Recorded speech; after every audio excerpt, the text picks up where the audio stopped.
육신에 속한 그리스도인입니까? 너희는 아직도 육신에 속한 자로다. 너희 가운데 시기와 분쟁이 있으니 어찌 육신에 속하여 사람을 따라 행함이 아니리요. 고린도전서 3장 3절. 자연인은 육신에 대해 아는 바가 없습니다. 거듭날 때 우리에게 임하신 성령께서는 우리의 육체의 소욕을 대항하시고 육체의 소욕은 성령을 대항합니다. 바로 성령을 대항하는 이 세력이 육신입니다. 성령을 따라 행하라. 그리하면 육체의 욕심을 이루지 아니하리라. 우리가 성령을 따라 행하면 이 육신이 사라집니다. 당신은 사나우며 사소한 일들에 쉽게 분노합니까? 그리스도인이라면 절대 그렇지 않습니다. 그러나 바울은 이러한 증상을 그들 속의 육신과 연결시킵니다. 성경 안에 당신을 짜증나게 만드는 진리가 있습니까? 그렇다면 이는 당신이 지금 육에 속한 상태임을 증거합니다. 만일 성화하는 과정에 있다면 그러한 마음이 있을 수 없습니다. 만일 성령께서 당신 안에서 무언가 잘못된 것을 발견하시면 당신에게 그 잘못을 시정하라고 부탁하는 대신 빛을 받아들일 것을 요청하십니다. 주님이 당신의 잘못된 것을 바로 세우시는 것입니다. 이때 빛의 자녀들은 당장 죄를 자백하고 하나님 앞에서 벌거벗은 듯이 서게 됩니다. 그러나 어둠의 자녀들은 변명합니다. 오, 저는 그렇게 할 만한 이유가 있었어요. 그 이유를 설명할 수 있어요. 빛이 들어와 자신의 잘못을 책망하면 빛의 자녀답게 죄를 자백하십시오. 그러면 하나님께서 잘못된 부분을 다루실 것입니다. 자신을 변론하려고 한다면 당신은 스스로 어둠의 자녀임을 시인하는 것이 될 뿐입니다. 육신이 떠났다는 증거는 무엇입니까? 결코 스스로 속지 마십시오. 육신이 떠난 가장 확실한 증거는 실제로 현실 속에서 드러납니다. 하나님께서는 분명히 하나님의 은혜의 놀라운 역사를 통해 당신의 육신이 떠났다는 사실을 스스로 확인할 수 있는 많은 기회를 주실 것입니다. 실질적인 확인이 곧 육신이 제거된 유일한 증거입니다. 이 일이 전에 발생했다면 분명 내 안에 짜증과 분노가 있었을 텐데, 당신은 내면에서 하나님께서 하신 일을 보며 놀라게 될 것입니다. 김병삼 목사의 매일 만나 365. 오늘은 3월 23일 육신에 속한 그리스도인입니까? 라는 제목으로 말씀을 나누어 보도록 하겠습니다. 첫 번째, 육에 속한 증거. 우리의 신앙에서 꼭 점검해야 하는 포인트가 있습니다. 현재 우리가 영에 속한 사람인지 아니면 육에 속한 사람인지를 아는 것입니다. 갈라디아서 5장 16절에서는 이 기준을 아주 명확하게 말하고 있는데, 너희는 성령을 따라 행하라. 그리하면 육체의 욕심을 이루지 아니하리라. 그렇게 말씀하고 있습니다. 사도 바울이 오늘 본문에서 고린도에 있는 교인들을 향해 무섭게 질책하고 있습니다. 그들 가운데 시기와 분쟁이 있는 것을 보니 육에 속함이 분명하다는 것이죠. 오늘 이 말씀이 우리에게 그대로 적용이 되어야 합니다. 우리는 무엇을 시기하고 무엇에 분노하고 있습니까? 챔버스는 이렇게 점검해 보라고 말합니다. 성경 안에 당신을 짜증나게 만드는 진리가 있습니까? 그렇다면 이는 당신이 지금 육에 속한 상태임을 증거합니다. 만일 성화하는 과정에 있다면 그러한 마음이 있을 수 없습니다. 이것은 아주 실제적인 적용입니다. 3월 4일 묵상에서도 유용성에 대한 이야기를 나누었는데, 만일 이 유용성에 대해 궁금하다면 3월 4일 묵상으로 돌아가서 한번 보셔도 좋을 것 같습니다. 성경은 우리들에게 얼마나 유용하느냐, 그것을 묻는 것이 아니라 얼마나 하나님의 뜻에 합당하냐를 묻고 있습니다. 성경을 읽으며 그 말씀이 우리 속에 적용되고 있음이 감사함으로 고백된다면 우리는 분명 영에 속한 사람이라고 말할 수 있습니다. 하지만 그 말씀이 우리를 불편하게 하고 있다면 육신의 일을 도모하고 있음이 분명하지 않을까요?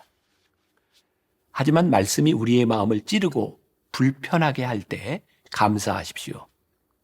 우리에게 말씀에 반응할 수 있는 기회가 찾아왔기 때문입니다. 우리가 이제 그리스도와의 관계 속으로 들어가는 시작점이 되었다는 의미이기 때문입니다. 릭 워렌 목사님이 쓴 목적이 이끄는 삶 34일차에 보면 이와 비슷한 내용이 실려 있습니다. 진실한 그리스도인이 된다는 것은 그리스도 안에 우리의 정체성을 둔다는 것이다. 제가 계속해서 좀 읽어드리겠습니다. 그들은 조건 없이 사랑받고 은혜로 용납받은 것을 기억하기 때문에 자신의 가치를 증명할 필요가 없다.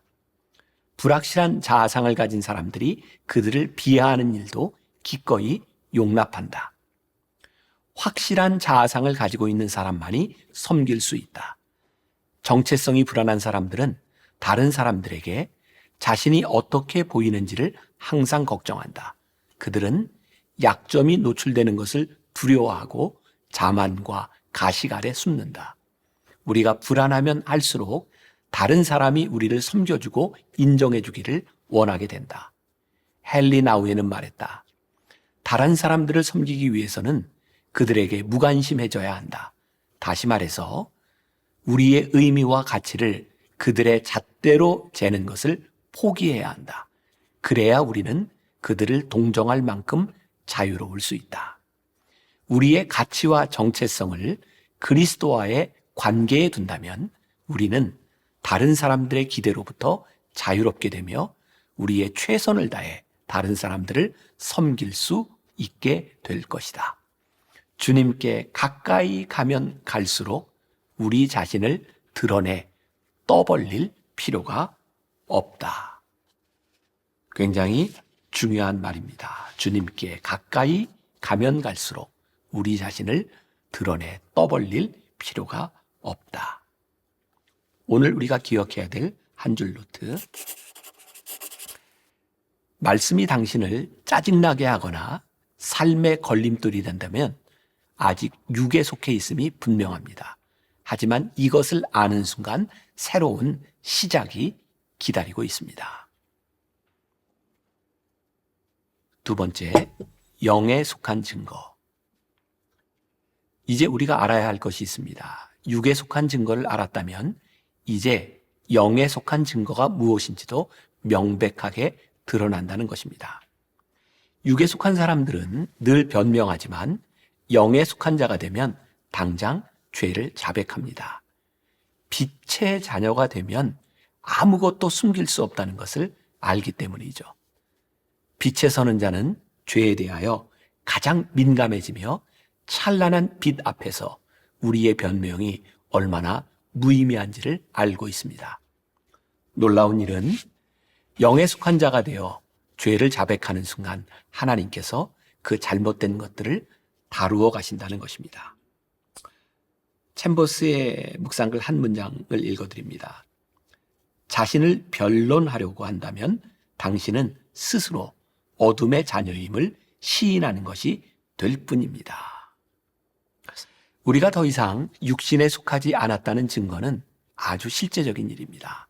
하나님께서는 우리가 영에 속한 사람인지 아닌지를 확인할 수 있는 증거를 주십니다. 챔버스는 이렇게 말을 합니다. 실질적인 확인이 곧 육신이 제거된 유일한 증거입니다. 말이 좀 어렵죠? 이 일이 전에 발생했다면 분명 내 안에 짜증과 분노가 있었을 텐데 당신은 내면에서 하나님께서 하신 일을 보며 놀라게 될 것입니다. 이것이 실제적인 증거입니다. 이전과 완전히 다른 내 내면의 모습을 보는 것이 증거입니다. 왜 이런 일에 분노가 생기지 않을까? 자신도 이해할 수 없는 지금의 모습이 바로 당신이 영에 속한 사람이 되었다는 증거입니다. 영적인 흉내를 내는 것은 그렇게 어려운 일이 아닙니다. 하지만 영적으로 산다는 것은 그렇게 만만한 일이 아닙니다. 오늘 고린도전서 2장 10절 말씀을 보겠습니다.